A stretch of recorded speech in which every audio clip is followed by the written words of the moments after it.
Hi, my name is Tinsley Moulton, and today I will be doing a presentation on the TP53 gene. Some goals for the presentation is to understand the TP53 gene and how it functions, how it works, to understand how a mutated version of this gene is a direct cause of cancer, and to understand what organisms have this gene and where it is on a chromosome. So let's start with what is the TP53 gene. So this gene is actually called the guardian of the genome, which might ring a bell for you guys, but what that means is that it basically oversees DNA replication and it decides if there's a mutation during DNA replication, whether the cell should fix this mutation, repair it, and continue to divide, or whether the DNA is too far gone and the cell should just undergo apoptosis. So it is called by its gene product a large amount of the time, which the gene product name is just P53. This does get a little confusing, but technically TP53 is the gene and P53 is the gene product or the protein. So P53 is a tumor suppressor protein. It stops the replication of a mutated or damaged piece of DNA, and it regulates DNA repair and cell division. So this gene is 20 kb long, encoding a peptide that is 393 amino acids long, and its address on the chromosome is 17p13.1. So as you can see here, that just means that it is on chromosome number 17, P meaning the short arm, so the top, and its location on the short arm is 13.1, so it's closer to the top of that chromosome. So how did P53 or TP53 evolve to where it is now? This gene actually dates back to over 1 billion years ago, and it was found in some ocean anemonae and chanoflagellates. These are single-celled organisms, and it had the same function, or basically the same function on a lower scale over 1 billion years ago, and that was just to protect germline gametes from DNA damage. So TP53 still has the same function to protect from DNA damage or to decide what to do when there is DNA damage, but is in far more than just germline gametes, and it is found in multicellular organisms such as insects, worms, clams, vertebrates, and humans. Basically, if you name an organism, there's a large chance that it will have the TP53 gene, although not every single organism does have it. So this is just a little diagram of how P53 works to repair this damage in the cell. So as you can see at the top,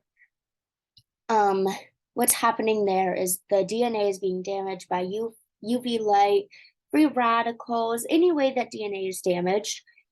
And once it's damaged, it is sensed that there is either an insertion or a deletion, something like that. And these proteins go tell P53 that there's damage.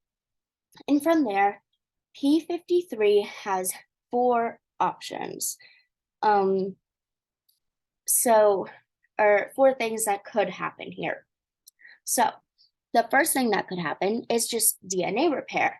And what this means is P53 will tell the proteins that typically repair DNA damage to go fix it. That means that there's just probably a small mutation, such as an insertion, deletion, something like that, something small. Cell cycle arrest is the second option, and that is just when the cell cycle ends right where it is. That means the DNA is too far gone, but it is not necessarily hazardous. So the cell cycle just stops, it arrests. Um, our third option is apoptosis. And what apoptosis is if the DNA has some kind of damage that is just irreversible. It is going to damage the cell. It is going to continue to replicate with a mutation. So that is cell death. Apoptosis is um, cell death that is forced upon that cell.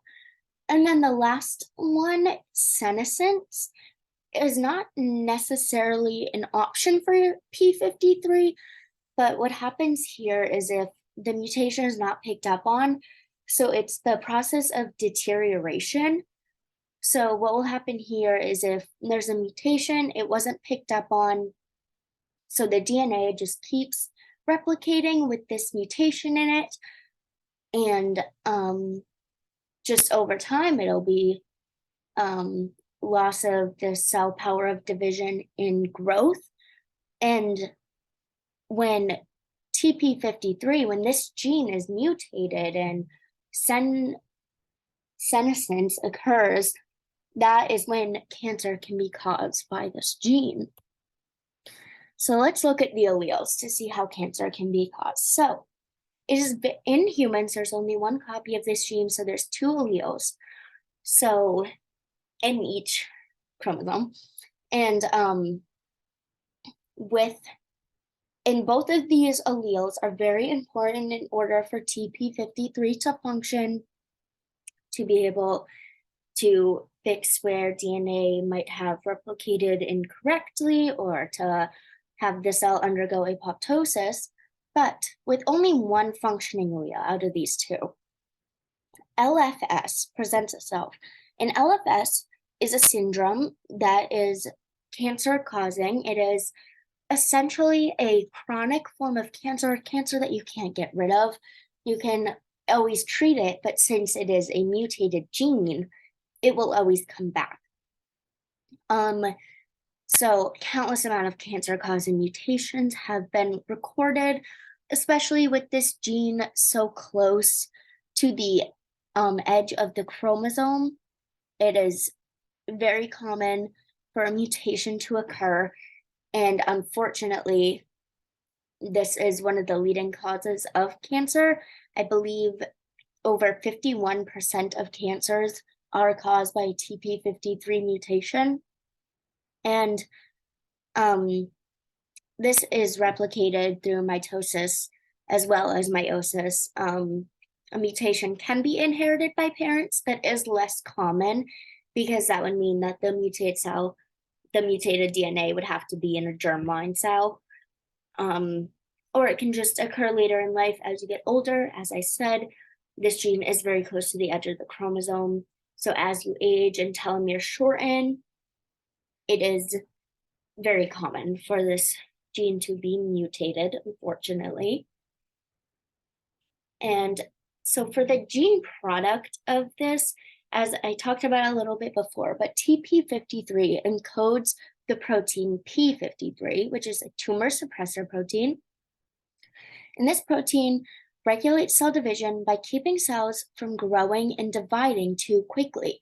So this protein tells cells when they're ready to divide, or if a cell has just divided, it will make sure it is not rapidly growing and proliferating. And what it also does is when DNA becomes damaged, P53 decides whether to fix the damage or if the cell will just have to die.